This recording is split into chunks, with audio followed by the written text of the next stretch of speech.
Oui, bonjour Jean-François. Je voudrais remettre un peu de choses à l'endroit.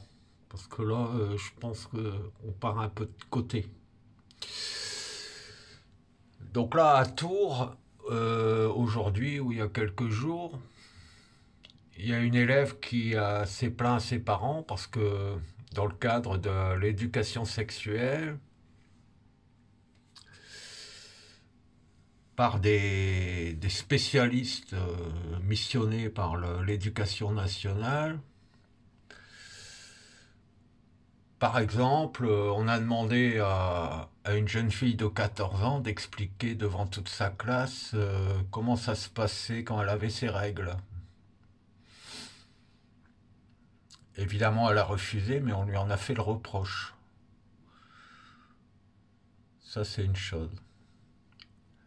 Après, on a expliqué à ses enfants que ils pouvaient faire l'amour plusieurs fois par jour, que ça ne posait aucun problème et que c'était tellement agréable qu'il ne fallait surtout pas hésiter. C'était normal. Mais on a aussi expliqué à ses enfants qu'en fait, non seulement on pouvait, mais il fallait masturber les bébés.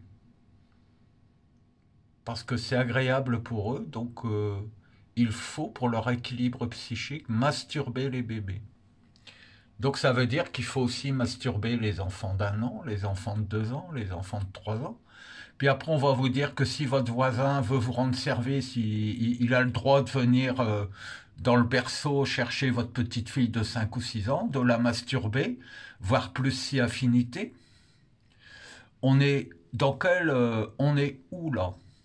Où sommes-nous? Comme je l'ai dit dans une autre vidéo, est-ce qu'il y a encore des humains sur Terre? Je ne vous ferai pas l'affront de vous demander ce que vous en pensez, mais je pense que là, il faudrait peut-être que vous vous réveilliez, mais que vous vous réveilliez vraiment. Détruire une société, c'est très simple, il suffit de détruire ses enfants. Et c'est exactement ce qui est en train de se passer. Ils le font au niveau des pratiques médicales qu'ils imposent, dont on sait qu'elles sont pour la plupart hyper toxiques. Ils le font, ils l'ont toujours fait dans le cadre de l'éducation nationale. Donc vous confiez vos enfants, vos adolescents, vous les obligez à être en contact avec des personnes qui vont leur apprendre non seulement à se masturber à l'âge de 3, 4, 5 ans, mais en plus qui vont leur dire qu'il est normal de masturber un bébé. Donc s'ils expliquent qu'il est normal de le faire, ce genre de formation qui vient d'en haut, bien sûr, des dirigeants qui ont intérêt à créer un peuple de débiles, pour qu'ils soient bien dociles et bien déstabilisés, en fait, si eux l'apprennent dans l'école, ils vont l'apprendre aussi aux infirmières. Et quand vous, maman, quand vous allez être à la maternité, des infirmières vont être payées pour aller masturber votre bébé en votre absence. N'est-ce pas? Et eux-mêmes, ils croiseront une petite fille de 4 ou 5 ans dans la rue, ils pourront la masturber puisque c'est agréable pour elle. Vous voyez ce que je veux dire? Alors maintenant, écoutez, je ne vais pas aller plus loin. Je crois que cette information se suffit à elle-même. Pendant que vous vous battez pour votre retraite, pendant que vous vous battez pour l'augmentation des carburants, pendant que vous vous battez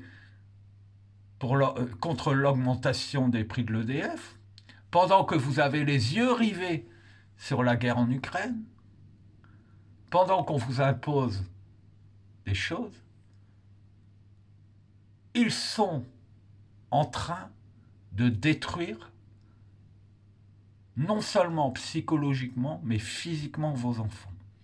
Ils sont en train de créer en eux des cicatrices indélébiles, et vous le savez. Et vous le savez. et vous ne faites rien. Et donc vous êtes consentant pour que vos enfants soient violés. Vous allez vous offusquer lorsque vous allez apprendre que des jeunes de quartier ont violé en réunion, comme on dit, une jeune fille qui sortait de boîte de nuit. Vous allez vous offusquer et vous allez rêver que ces enfants brûlent dans un incendie parce qu'ils ont fauté. Et tous les jours, vous conduisez votre enfant à l'école. Et tous les jours, vous prenez le risque que lui soient prodiguées des directives concernant son corps. Et que les instituteurs, les directeurs d'école, les recteurs d'académie s'autorisent à les toucher sans qu'ils ne puissent dire qu'ils n'en sont pas d'accord. Je ne sais pas si vous avez compris ce qui se passe. Je ne sais pas si vous pesez bien la nature des choses. Êtes-vous encore humain? Alors, il y a un autre problème là-dessus, c'est que, évidemment, je félicite les parents qui ont réagi, mais ils vont confier l'affaire à des enquêteurs, et elle sera jugée par un juge des enfants, qui, comme certains, sera peut-être lui-même pédophile, parce qu'il fera partie de la même équipe des destructeurs. Vous voyez ? En agriculture, avant, il y avait une technique qui s'appelait l'écobuage. Elle a été interdite, mais elle se pratique encore. Et je crois qu'il faudra la remettre au goût du jour. D'accord ? Et je pense que, vu les circonstances, il n'y aura pas d'autre solution. C'est tout. Quand je dis que ces gens-là, il faut que leur adresse personnelle soit communiquée au monde entier et que chacun sache ensuite ce qu'il doit faire, c'est la vérité. Vous n'aurez pas d'autre choix. C'est tout. Écoutez ce que dit votre intuition, voyez un peu si vous réagissez à cette vidéo, ça vous permettra de savoir si vous êtes encore un être humain ou si vous êtes déjà, comme tous ces enseignants, devenus des animaux féroces.